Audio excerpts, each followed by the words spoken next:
volta. Essa é a rodada 4, onde trataremos da relevância social. Para este debate, continuamos com a presença da doutora Juliana Esperandio e da doutora Thalita Alves, que estavam já nos blocos anteriores, mas eu tenho o prazer de apresentar mais duas novas representantes. Doutora Lilian Fiorelli, que é ginecologista, especialista em uroginecologia e sexualidade humana, que está aqui ao meu lado esquerdo, e também a doutora Lídia Nakamura, que é psiquiatra, psicanalista, especialista em saúde mental de crianças, adolescentes e adultos. Muito bem. O impacto da endometriose na escolaridade, na saúde emocional, no início da vida sexual e na autoimagem. Com tudo que discutimos até aqui, vocês podem imaginar o quanto que, muitas vezes, o não conhecimento deste diagnóstico pode trazer impactos em todas essas áreas. E é isso que vamos trazer para o debate. Nessa rodada, teremos enquetes que já estão se iniciando e aparecendo aí para vocês. Não contaremos com as nuvens de palavras. A primeira pergunta para iniciar esse debate, eu vou aproveitar aqui a presença da doutora Lídia para responder o seguinte: como fica a autoimagem de adolescentes que sofrem com os sintomas da endometriose? Quais repercussões isso pode gerar na personalidade dessas jovens mulheres? Bom, quando a gente fala em adolescente, a gente sabe que é um período muito complexo, com muitas mudanças, né? São questões emocionais envolvidas com alterações cognitivas, com mudanças no corpo da adolescente, né? Então, a adolescente ela tem que lidar com essas alterações ao mesmo tempo em que ela recebe um diagnóstico tão complexo como a endometriose. Então, aquilo que já era difícil fica ainda mais complicado, porque ela acaba tendo que ter um certo repertório para lidar com tantas alterações que a endometriose traz, né? E aí, o que acontece com a autoimagem dessa menina, né? Ela acaba que ela tem uma certa dificuldade, porque você está numa formação, num período muito importante de formação em relação à sua personalidade, né? Então, são coisas que ela precisa justamente para se tornar uma menina adulta com segurança, né? E, infelizmente, quando você acaba carregando uma patologia como a endometriose, você acaba tendo fatores de risco como um transtorno de ansiedade, como um quadro depressivo. Então, é importante a gente oferecer estrutura para essa adolescente para que justamente ela consiga passar por essas adversidades que a endometriose traz, seja no corpo, seja no campo emocional, seja em todas as esferas da vida. Então, a gente percebe que quanto mais apoio a gente puder oferecer para essa adolescente, a gente vai conseguir realmente oferecer, protegê-la dos eventos futuros aí na vida dela. Maravilha. Ainda dentro dessa questão da autoimagem... Na verdade, com a fala da doutora Lídia. Posso aproveitar? Por favor, vamos lá. Você colocou super bem, né? Sobre autoimagem, autoconhecimento e autopercepção, né? Autoestima. A formação da autoestima se dá muito consolida na adolescência, a gente já sabe. A gente fala bastante sobre isso. Uhum. O quanto você ter uma má percepção do seu próprio corpo, né? Ter uma relação ruim com o seu próprio corpo, que a dor traz isso. A dor traz muitas vezes uma má relação com o seu corpo, pode impactar no desenvolvimento, por exemplo, de transtornos dismórficos corporais, que é quando a gente olha o nosso corpo é de uma maneira, mas a gente vê ele completamente diferente. Eu tô com um corpo ok, não sou gorda, mas eu me vejo muito gorda, por exemplo. Então, o quanto a gente não cuidar dessa parte, né, de ensinar para essas mulheres o que é a doença, como ela afeta seu corpo e como a gente pode tratar isso, pode ser fator gatilho para desenvolvimento de outras doenças psiquiátricas. Sim, com certeza. Eu queria que você comentasse se tem alguma experiência. Sim. Ainda mais numa faixa etária assim, em que aquilo que a gente estava comentando, né?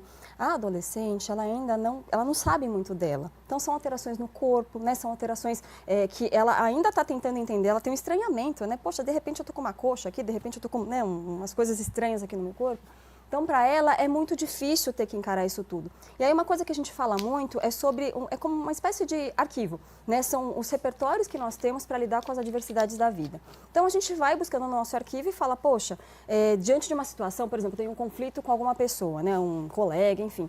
Diante dessa situação, que tipo de coisa eu vou buscar nesse arquivo para poder ter um enfrentamento da situação? Para a gente que é adulto já é muito complicado, né? De repente, quando você fala de uma doença. A adolescente tem pouco repertório ainda, é claro. alguns repertórios a gente vai conseguindo ao longo do tempo. Mas, a princípio, ela tem lá algo limitado e ela vai precisar desse apoio, né? Ela vai precisar do apoio de profissionais, né? Que tem um esclarecimento, vai precisar do apoio, principalmente da família, para que consiga, junto com o repertório pessoal dela, poder construir essa questão da imagem, né? Então, uma coisa que eu considero muito importante é justamente isso, né? É justamente uma coisa que você falou de dor. É muito interessante que a dor é algo de uma experiência muito particular. Então, eu posso ter uma patologia que é a mesma que vocês têm, enfim, só que a forma como eu entendo essa dor, a forma como eu sinto essa dor, não é baseada só naquela lesão do tecido, né? A dor tem toda uma história por trás dela, né? Tem a rede de apoio que nós temos para lidar com a dor, né? Tem a história de vida que nós temos, tem essa bagagem que a gente tem para poder ter um enfrentamento desses sintomas, né? Então, quando a gente, adulto, é apresentada uma doença, a gente tem um sofrimento, a gente tem uma dificuldade, mas a gente vai tentando lidar. A adolescente já não tem isso tudo, né? Então, ela ainda está estranhando o corpo, não sabe se aquele corpo lá é dela, não é, se ela gosta, se ela não gosta. Tem uma coisa que eu acho fundamental, que é essa sensação de buscar um pertencimento. Eu pertenço a esse mundo, né? Buscar a autoimagem, eu sou boa, eu sou, né, capaz, ela está buscando a carreira, então olha a complexidade de coisas que essa menina está passando, né? E aí, manejando isso tudo, vem uma doença. Né? Então, acaba que ela precisa, além de manejar todos esses conflitos de busca de sexualidade, interação com família, conflitos que são típicos da adolescência, ainda tem uma doença que chega para dar uma carga emocional mais intensa. Então, ela vai fazer isso tudo? É muito complicado, né? Então, se já a própria adolescência, quem convive com o adolescente acho que sabe, né? Se a própria adolescência em si já traz um grande desafio, né? Você imagina com algo ali que traz dor, que traz uma dor rotineira, porque é uma coisa, né, enfim, que acontece em ciclos, né? Que traz uma repercussão muito negativa, né? Tanto do ponto de vista de família, do ponto de vista de escola, do ponto de vista de interação social. Então, a gente fala da autoimagem como um comprometimento, mas olha o quanto ela acaba ficando realmente muito acometida, né? Excelente. Eu acho que isso emenda com a segunda pergunta, que eu vou trazer justamente para você, Ju, que levantou essa questão, que fala assim, muitos pacientes referem que a própria família, na maior parte das vezes, não dão credibilidade aos sintomas nessa fase. E sabemos que a rede de apoio é fundamental, principalmente em situações de vulnerabilidade. Quais possíveis consequências que isso pode trazer a essas meninas? Era acho que um pouco do que estava debatendo, mas você pode complementar. Com certeza. Então, a rede de apoio é fundamental em qualquer fase da vida, né?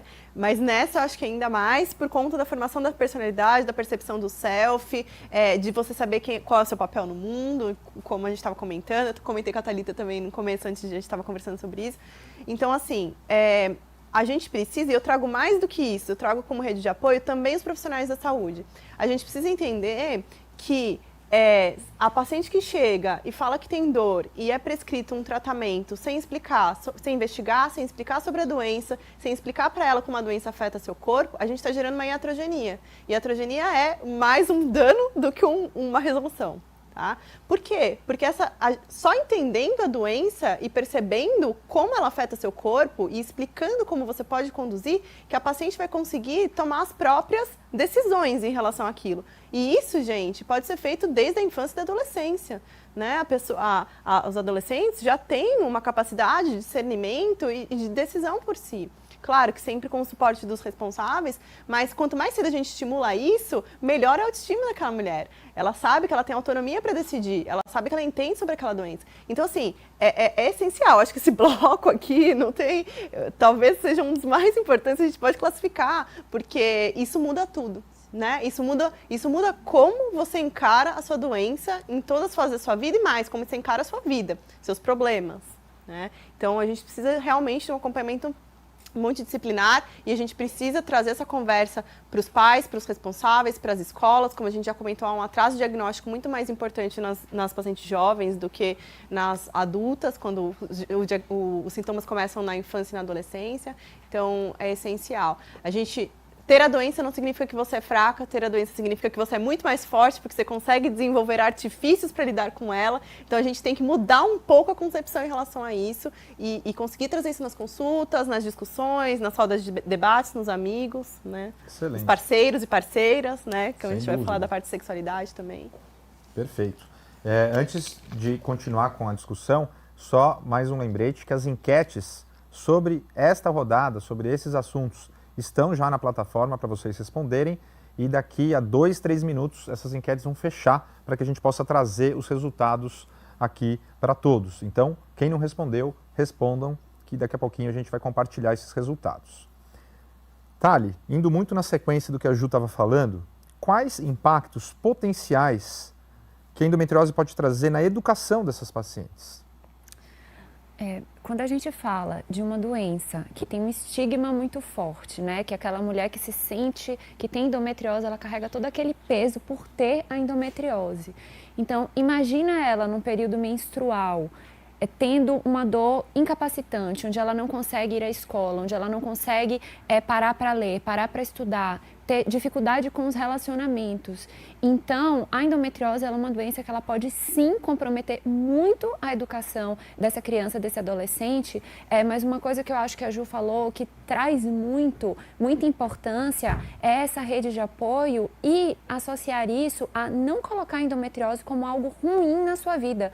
Porque esse conceito de bom e ruim é algo que a gente traz. Não necessariamente ela vai ser ruim. A gente pode tentar aprender com todo esse contexto de dor, trilhar um possível tratamento que nem sempre está envolvendo medicamentos, né? A gente ouviu tanto se falar aqui com a Cris, nutricionista, de como os hábitos são importantes e a partir disso trilhar uma forma de tratamento onde você vai ser capaz de conseguir estudar, de conseguir ler, de conseguir se desenvolver e não ficar estigmatizada como a maioria da sociedade faz, né? Perfeito. E Lídia, puxando um pouquinho aí para o aspecto da psicanálise, qual o papel das escolas e educadores neste contexto e também, por que não, de profissionais da saúde mental? Sim, sim. Eu diria que isso é fundamental. A gente pode começar falando da escola e depois dos profissionais, mas a gente precisa oferecer um auxílio para identificar, de uma forma até precoce, se possível, qualquer tipo de alteração que a criança ou adolescente possa vir a apresentar. Então, por exemplo, se você percebe que aquela criança ou aquele adolescente estão com algum grau de alteração de comportamento, né, seja por irritação, né, seja por uma dificuldade de desempenho escolar, né, seja por um isolamento, um discurso diferente daquilo que a gente está acostumado, isso vai sinalizando que tem alguma coisa de errado. Mesmo que a gente não esteja falando sobre um diagnóstico, que isso é o medo que se tem da gente dar diagnósticos, não é isso. A gente vai cuidar da criança e do adolescente, né? Importante que aquele sintoma está dizendo para a gente que tem alguma coisa ali que precisa ser olhado, minimamente olhado e cuidado. Então, eu acho que a escola tem um papel muito importante para observar esses sintomas.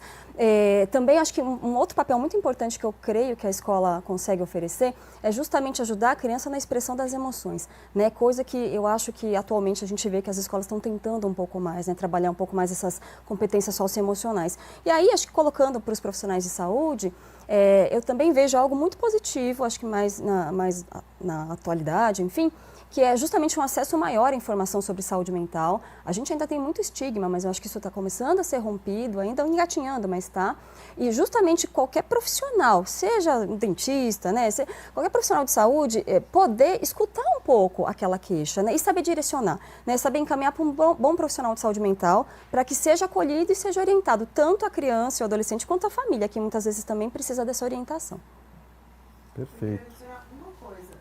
Até o último, eu estava conversando com a Thali também sobre o último consenso da Sociedade Europeia de Reprodução Humana sobre endometriose, que eles colocam que uma das coisas que é sinal de alarme para você pensar que aquela menina tem endometriose é a taxa de absenteísmo por dor nas escolas. Exatamente. Então, isso é quase que um critério diagnóstico para você investigar, um sinal de alarme. Então, é o que a Lídia falou, a gente precisa olhar, né? A gente precisa olhar. Não é normal você faltar na escola por dor. Esse foi um ponto muito interessante que eles trouxeram nessa última revisão, que associaram o grau de absenteísmo com a presença desse diagnóstico, né? Mostrando que essas dores não tratadas, não diagnosticadas, realmente tiram muitas meninas da escola. E aí, Lilian, agora sua participação especial, a maioria da população inicia a vida sexual nessa fase da vida. E sabidamente, a endometriose é uma doença que causa muitas vezes a dor na relação, a famosa dispareunia. Quais consequências a dor na relação pode trazer à saúde sexual dessas futuras mulheres que estão iniciando a vida e já na primeira experiência, de repente, vão ter uma experiência péssima? Exatamente. Então, assim, essa pergunta é fundamental, né? Porque falar sobre sexualidade já não é fácil. E falar sobre sexualidade de uma mulher que tem uma dor na região sexual é pior ainda. Então, primeira coisa, né? A gente começar a falar mais sobre sexo abertamente. Eu sei o quanto é difícil para algumas famílias, o quanto é difícil por conta de educação, de religião, às vezes até a forma que os pais mesmo encaram o sexo e acabam passando isso também para os seus filhos, às vezes por medo de uma gravidez precoce, medo de uma infecção sexualmente transmissível, e acaba colocando o medo junto com o sexo. E a gente sabe que sexo é saúde, sexo faz parte do nosso bem-estar. E é normal, todos nós temos isso como instinto, temos isso como hormônios que fazem bem para a nossa saúde. E chega a adolescência em que os hormônios estão bombando. E aí aquela adolescente tem que lidar com aqueles hormônios que ela não sabe de onde veio, que já mudou o corpo dela completamente. E de repente vem um desejo de se tocar, um desejo de começar a se conhecer um pouco melhor.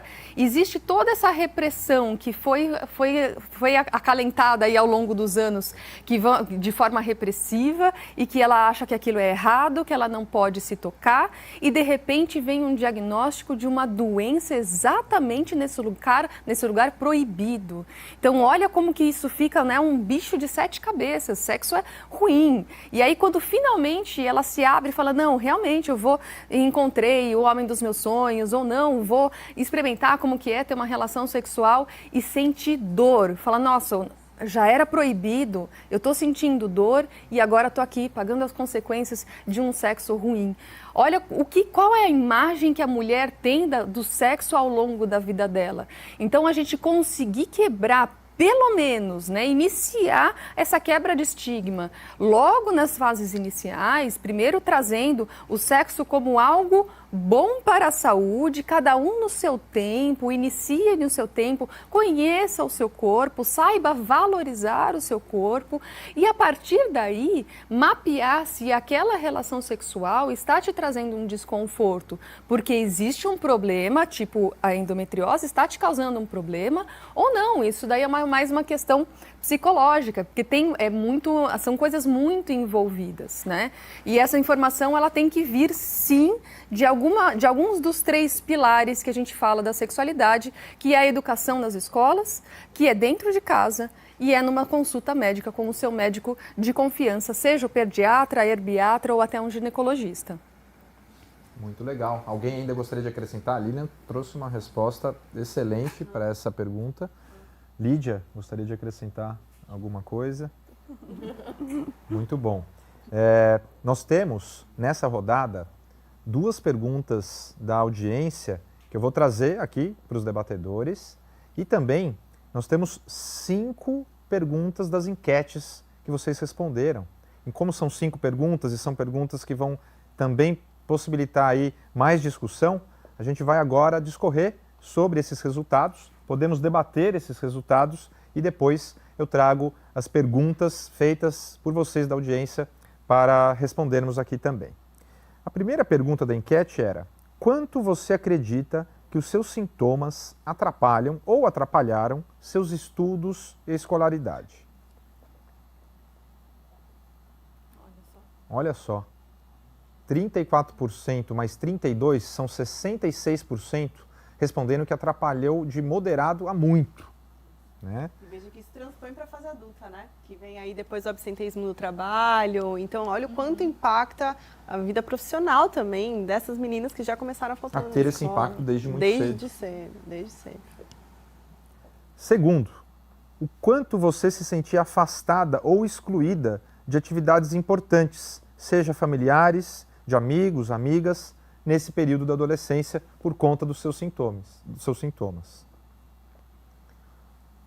Olha lá, ninguém se sentiu totalmente excluída, mas 14% sentiram-se muito excluídas, 20% moderadamente, mas a maioria não se sentiu excluída, 40% da audiência, o que é positivo aí, pelo menos a maioria não se sentiu excluída. A gente pode ressaltar um pouco disso, que a gente vê hoje no meio digital, né? Então, que os grupos de suporte, né? Mulheres que ajudam mulheres e que se identificam, e a gente vê isso muito nas redes sociais hoje, ainda bem, que às vezes a pessoa se sente sozinha, a mulher se sente sozinha, mas a gente tem ali, né? Alguém que ela consegue se identificar, que passou pela mesma coisa, algo semelhante, que pode dar um ombro. Então, por que não fazer isso no dia a dia também, se a gente tem no digital e desde a infância, né? Eu acho que... Pois acho que tem um viés, entre aspas, assim, porque as pessoas que estão acompanhando são as pessoas que procuram, são as pessoas que estão se sentindo apoiadas por estarem aqui, né? Então elas estão se vendo vistas, né? Então eu acho que sim, existe uma tendência a ter um acolhimento maior, porque quem procura tem esse interesse também, né? Então isso é bacana. Bem lembrado, é verdade.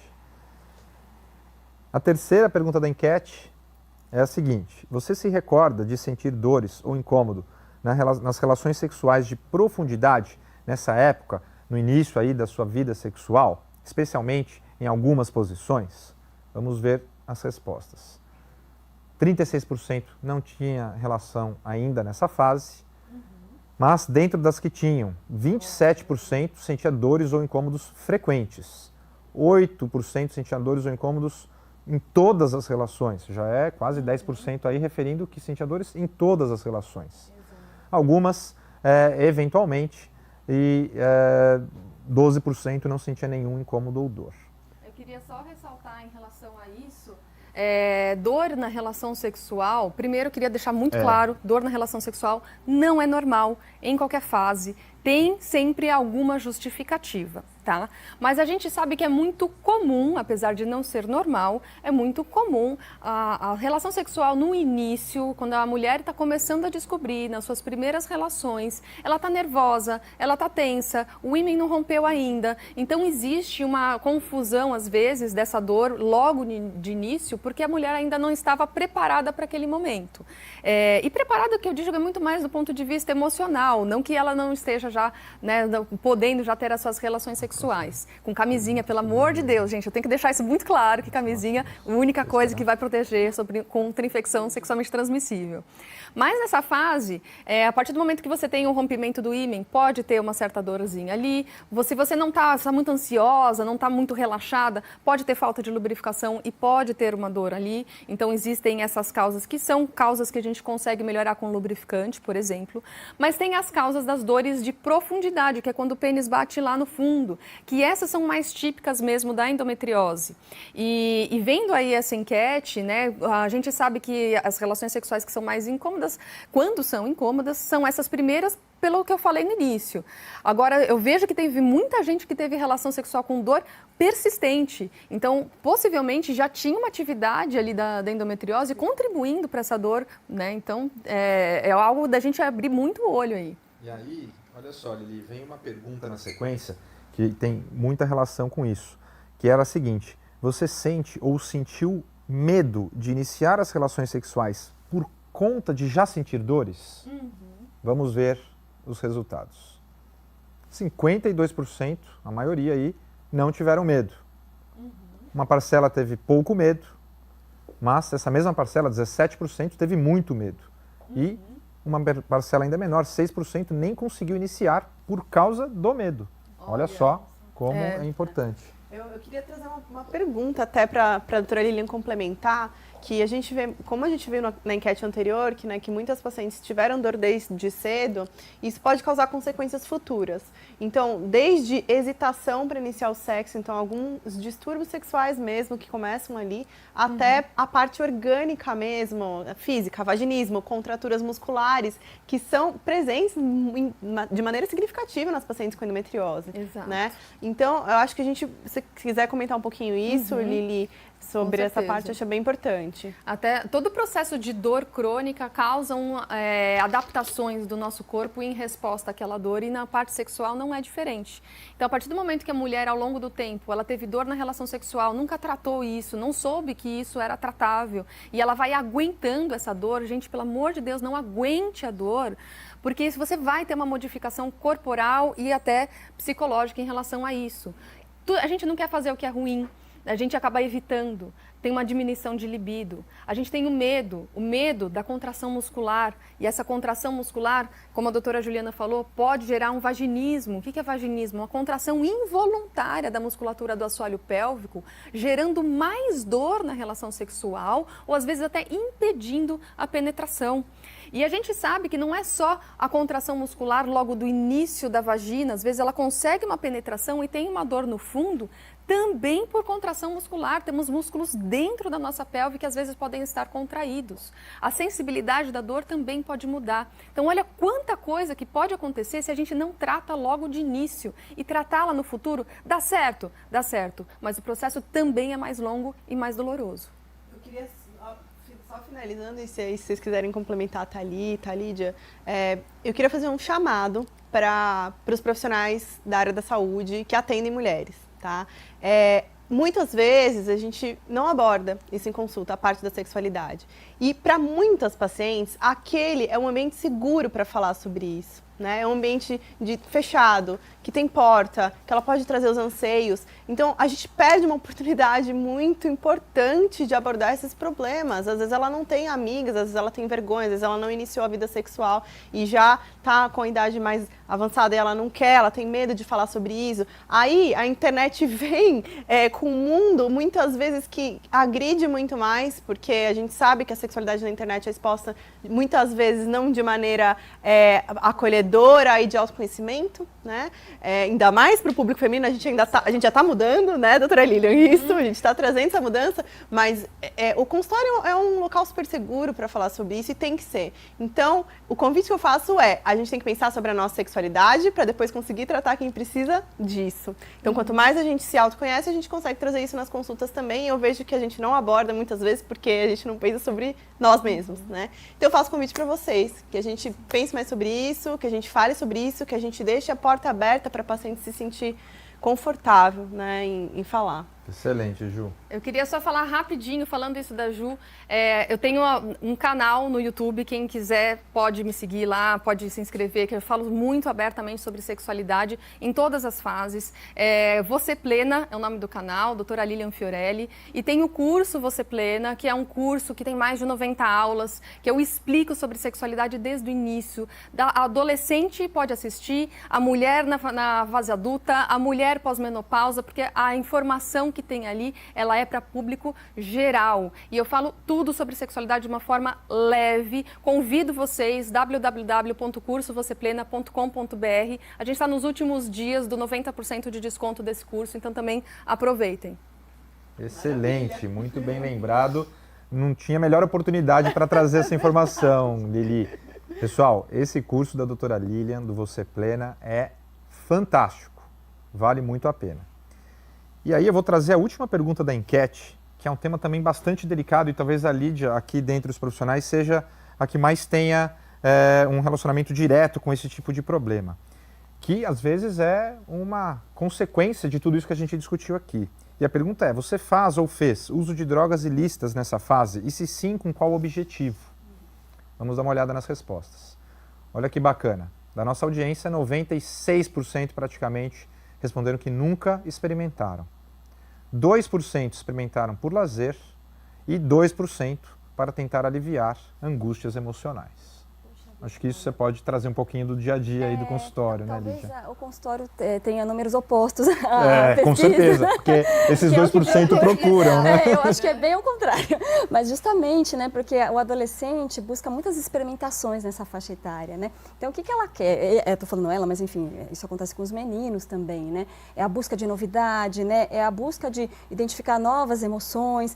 Então, é muito comum acho que a busca pela experiência prazerosa, mas também aquilo que estava colocado no finzinho da enquete, que é justamente aplacar a angústia, né? Então, eu tenho uma decepção amorosa, eu tenho uma dificuldade escolar, né? Eu estou com algum conflito, você acaba, às vezes, recorrendo de uma forma errônea, óbvio, mas, enfim, acaba recorrendo ao uso de qualquer substância para poder trazer um alívio. Mas é o famoso tiro no pé. Traz um alívio, assim, imediato, enfim, uma sensação prazerosa de curta duração, mas vai trazer um problema ao longo da vida que vai repercutir de uma forma muito negativa, né? Porque além do impacto emocional de predispor a outras doenças psiquiátricas, você tem um impacto cognitivo também, né? E aí a gente está falando da vida acadêmica, mas a gente pode estender lá para o futuro, da vida profissional, né? Então, muitas vezes existe essa experimentação, a gente até compreende a experimentação, mas a gente, da mesma forma que a gente falou da sexualidade, falar de álcool, de abuso de substâncias ilícitas, enfim, é algo que também precisa ser abordado de uma forma um pouco mais clara, de uma forma um pouco mais natural, porque os adolescentes experimentam. A gente não pode fechar os olhos e achar que eles não bebem na festinha, eles vão beber, né? Só que a gente precisa orientar, a gente precisa estar consciente, orientar e estender a mão. Então, os meus números são um pouco diferentes, mas eu entendo também porque acho que a gente aqui abordou um pouco mais a questão da endometriose, né? Mas eu acho que fica um alerta mesmo, que esse é um assunto, inclusive, de saúde pública, que a gente precisa prestar atenção, né? Preocupa muito quem experimenta por conta de dor, né? A gente tem discutido isso, né? O quanto isso pode tentar aliviar a dor, etc. Então, isso é uma coisa que tem que ser trazida também. Muito bem, pessoal. Nesse bloco, ainda vai ter um espaço, apesar de estarmos corridos com o tempo, para 2 perguntas da audiência, para vocês 2 responderem. Eu vi que vocês estavam ansiosas para falar, então vocês 2 vão responder. A primeira pergunta, Thalita, é da Jéssica Belarmino de Oliveira Borges. Ela pergunta: tenho uma filha de 3 anos. A primeira coisa que me veio na cabeça ao descobrir que seria uma menina, me veio, meu Deus, endometriose. É possível fazer algo para ajudá-la ou prevenir de alguma forma? Um pouquinho, acho que, do que a gente debateu na rodada de prevenção. Eu não sei se a Jéssica estava presente, mas de forma resumida, rapidinho, como orientar essa mãe. Jéssica, a gente já falou bastante hoje mais cedo sobre a prevenção da endometriose, mas uma coisa rápida que eu quero dizer. A gente vive em uma sociedade onde as mulheres acabam carregando o peso de nascerem mulheres.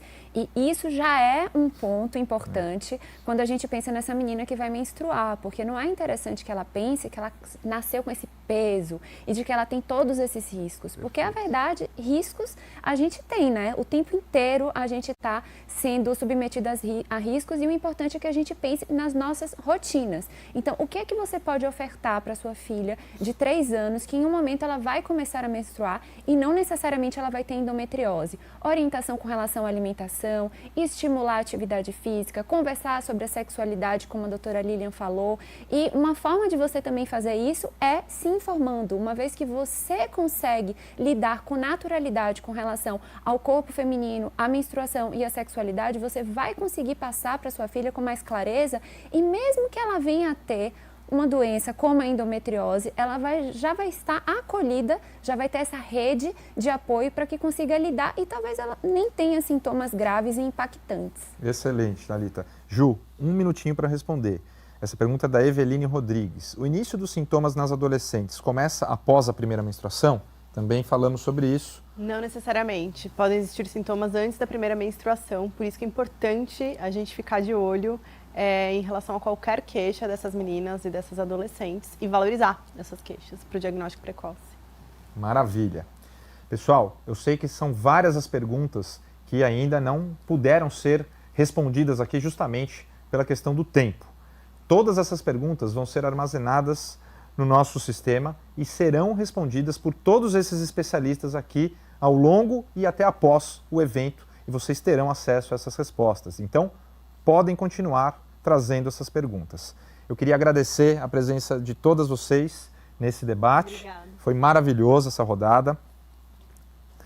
Nós temos também aqui, vou só trazer que isso é novidade para essa rodada, que é um resultado da gamificação. Então, a gente vai mostrar aí como que está a participação da audiência. Nós temos aqui os top 3 no ranking, é isso? Vamos lá. Top 5, top 5. Muito bem. Então, a Marciele já tem mais de 1.700 pontos, então está interagindo bastante com a gente. A Noan Santana, essa é uma seguidora que está com a gente sempre.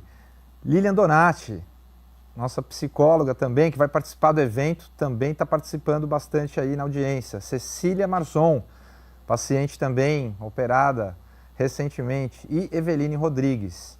Muito bem, pessoal, continuem participando, interagindo, que nós temos ainda mais uma rodada dentro deste bloco da infância e da adolescência, talvez a mais esperada, que vai falar sobre o tratamento, como tratar adolescentes, mulheres jovens que descobrem endometriose. Depois disso, temos ainda que ficar preparados, pois à tarde tem um bloco também com muita informação para vocês. Após o vídeo, voltamos com o bloco de tratamento. Afeta bastante as emoções, porque você não sabe o que fazer para sair daquele ciclo, né, de dor e menstruação, e melhora, dali um pouco você já está com dor da próxima menstruação de novo. Eu sou uma pessoa assim que acontece, pode ser difícil, mas eu tento ver um lado positivo. Você fica desacreditada aos olhos dos outros e seu mesmo. Você fica insegura. Acho que dá muita insegurança, porque você se vê sem alternativas, assim, enquanto você não encontra um tratamento adequado. Então é claro que não são todos os dias que você consegue estar bem, mas na maioria do tempo eu foco no positivo e vou atrás de alguma alternativa para tentar não se abalar tanto. Desde o início eu sentia alterações intestinais. A bexiga foi mais pro fim, assim, eu já estava perto de operar quando eu senti também alterações na bexiga. Eu tinha vontade de fazer xixi toda hora. Mas a alteração intestinal eu lembro de sentir até desde novinha, assim, associada ao período menstrual. Tinha um pouco de dor aqui na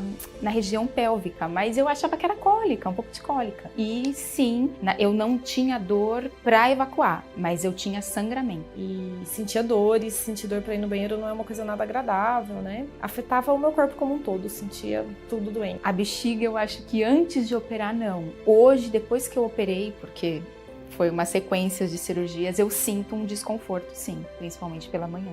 O que mais marcou foram as expectativas e as frustrações. Lidar com isso não foi fácil. Cada vez que refazia uma cirurgia, não, vai dar tudo certo, a gente vai conseguir seguir a nossa vida normalmente, e vinha a frustração. Foi complicado, porque foi um ano de cirurgias.